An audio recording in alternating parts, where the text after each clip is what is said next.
Hybrid dragons. They are far more common than one might expect.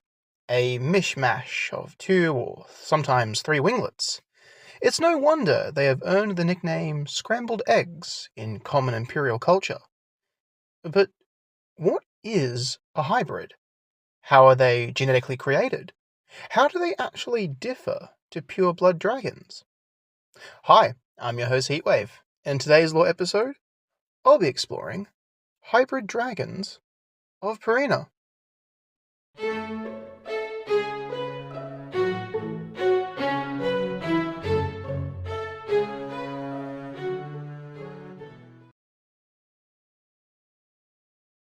He has my eyes. He looks more like me. Ha! Keep dreaming, Mozzie. He looks more like me. Look at the orange hues. Actually, he more looks like me. You're not helping, Dad.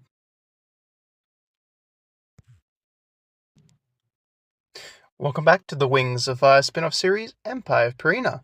If you haven't done so already, please leave a like, and if you haven't done so already, please subscribe so you don't miss any episodes that I publish. Hybrid dragons.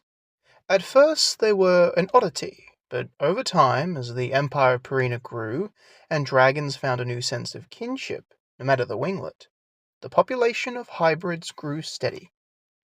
It's probably safe to say that for every 100 dragons, one would be a hybrid, meaning they're not as rare as some might think.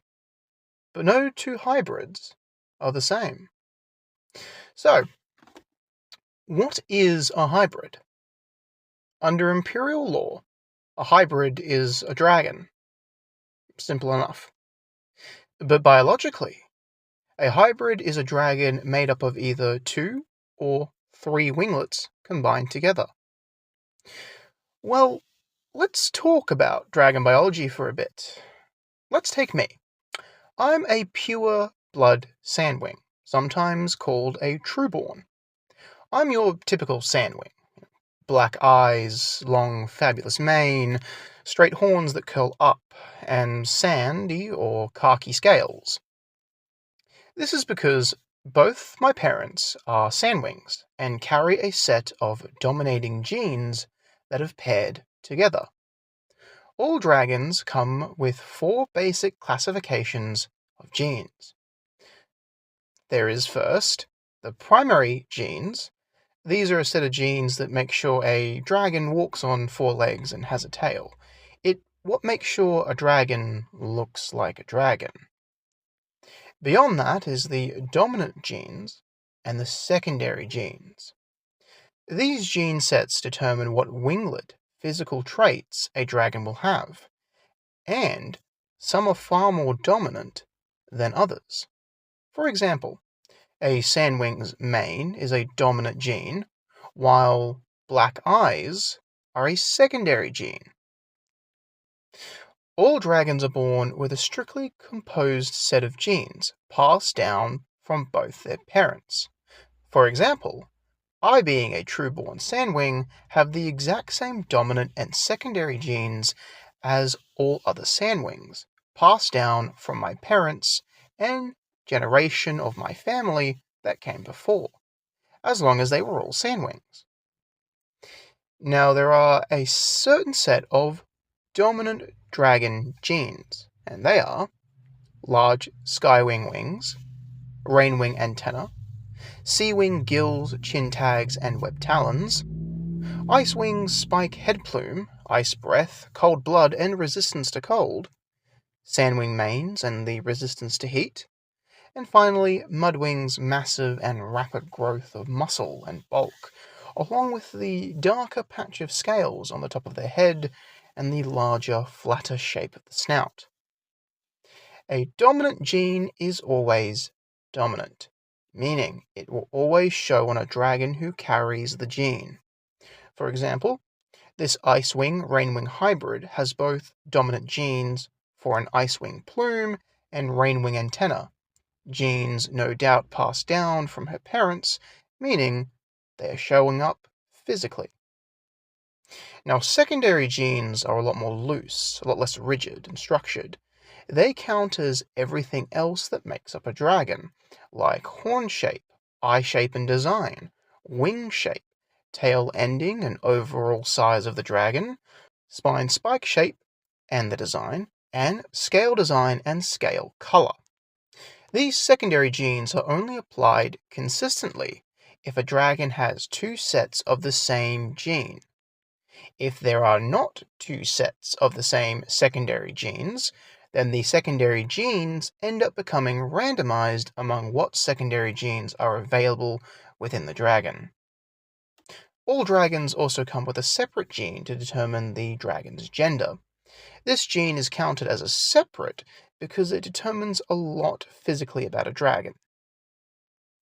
This gene is also randomized. A dragon will hatch either as male or female. While it's extremely rare, there are some dragons who are born with both male and female genes, leading to the development of both types of reproductive organs, yet the dragon will have a male or female dominant appearance. These dragons count as having a birth defect and are not counted as hybrids. So, how do we get a hybrid then? Well, if two true-born sandwings have a dragonette, that dragonette will have the same duplicated dominant and secondary genes from their parents, leading to the hatching of another true-born sandwing. But if a sandwing and a rainwing have a dragonette, they only pass on their dominant genes. Everything else is randomized.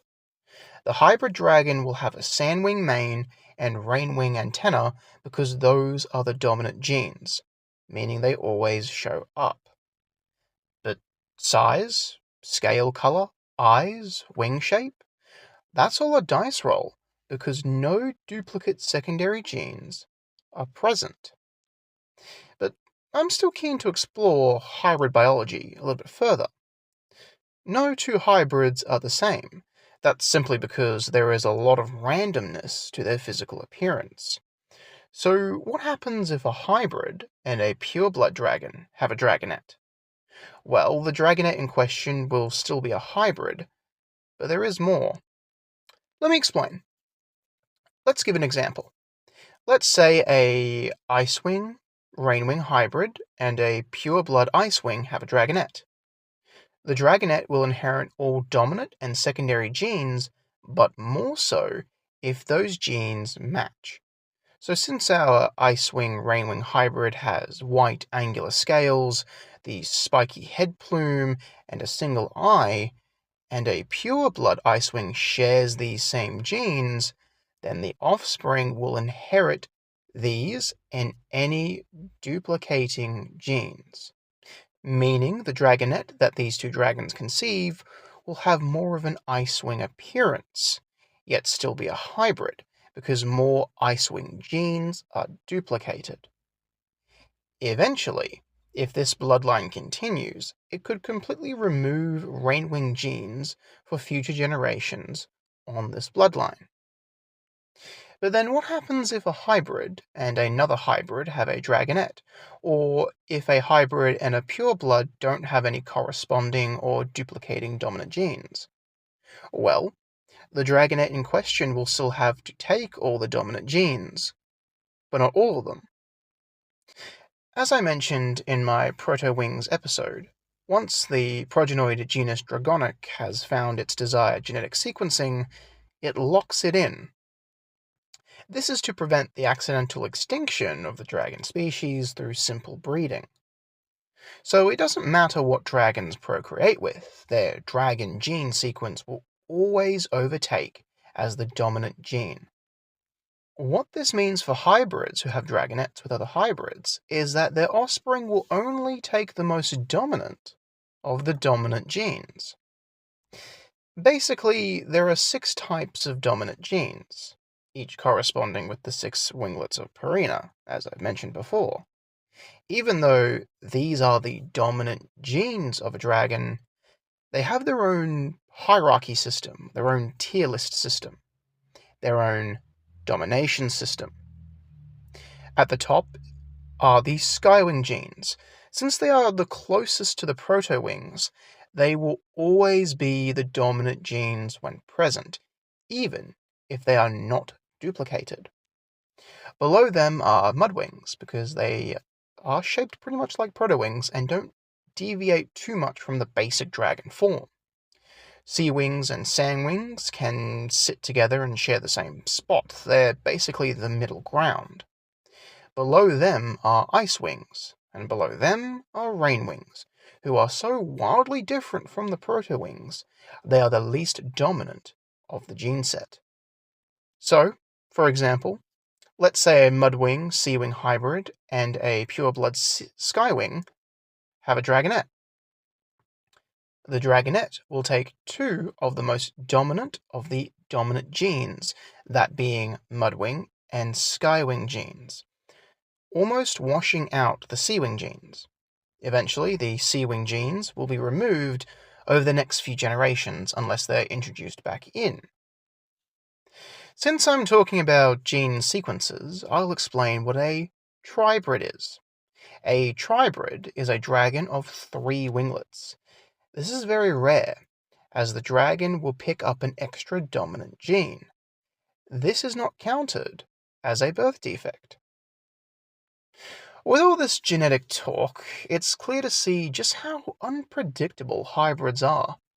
In fact, the dragons of Pareena may not have even been designed to accommodate hybrids, seeing how their genes will always try to forcibly recorrect themselves. Well, with all that about hybrids genetically, let's talk about their history. Before the Empire of Pareena, hybrids were a rarity. Due to the isolated nature of the winglets at this time, it was only those dragons on the borders that interacted with other winglets to produce hybrids. Of course, the mudwings and rainwings were no strangers to hybrids and were the first winglets to accept hybrids at face value. To the other winglets at the time, hybrids were an oddity, outcasts, and lower than the pure-blood dragons. To the skywings, hybrids were slaves. To the tyrant of the Mojave, they were an evil. He had a deep hatred to hybrids. Except one, of course.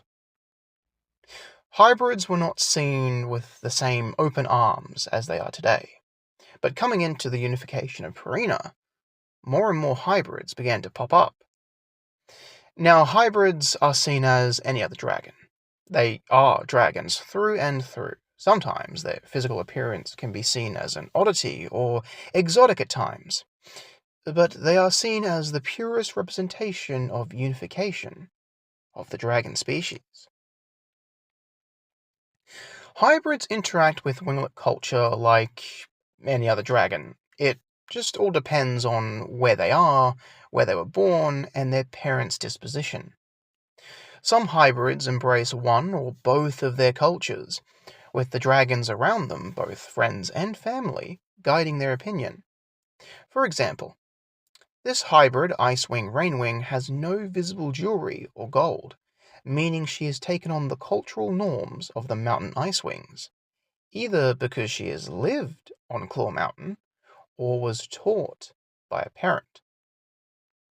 Since we are talking about hybrids and culture, there is a cultural identity called a cultural hybrid. These aren't real hybrids, but are dragons of one winglet that enact and have been accepted into another winglet's culture. This is due to influences led by where a dragon lives. They may have been born in an area not typical to that winglet. For example, if a icewing is living in the wet spring rainforest, they may conform to or be accepted into the winglet culture of the surrounding area. In this example, this icewing has a tattoo of a mudwing clan, meaning they have been accepted into the cultural identity of the mudwings, even though they're not a mudwing. But not every winglet may be accepting of this kind of practice. There has been many well-known hybrids in Pareena's history. The strange Thrybrid, named Glaze, who I've done an episode about already.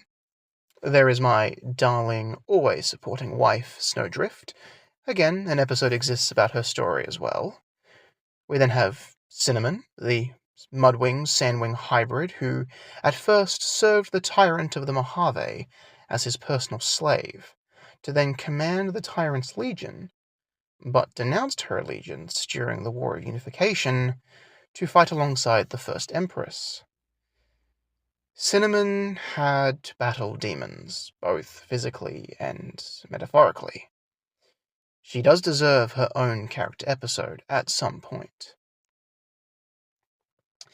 And how could we forget about the hybrid dragon of Pareena, the living embodiment of unification that is, of course, the Imperator. Every Imperator has been a hybrid, a shining figure of glory and praise to the Empire of Pareena. Finally, I want to wrap up my look at hybrids with some miscellaneous information.